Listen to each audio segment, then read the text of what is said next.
شرمنده بیلی، ولی جو حق داره.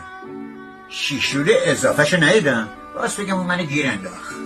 از طرفی هم بیلی منو غیر مسلح کرد، منم تو رو غیر مسلح کرده بودم. حالا که مسلح نیستیم و جفتمون راحت میتونیم دخلشو بیاریم. اگه قراره تیر بخورن ترجیح میدم توسط خفن‌ترین خلاف غرب باشه.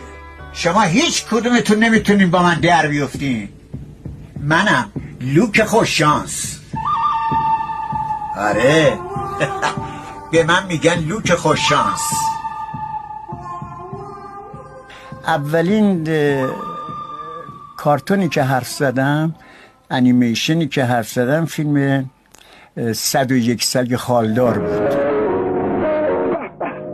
این همونیه که دنبالشم. داستان اسباب بازی، اون عروسایی که من جاش حرف میزدم یه جوری درستش کرده مثل لوک خوششانس بود. نکنه تو جدی به سرت زده که باز آدمک فضایی هستی؟ آره منو بگو که خیال میکردم داری فیلم بازی میکنی. آهای بچه ها ببینیم این باز واقعا یه آدم فضاییه. داری دستم میندازی؟ اوه نه اصلا اون که رو مریخی.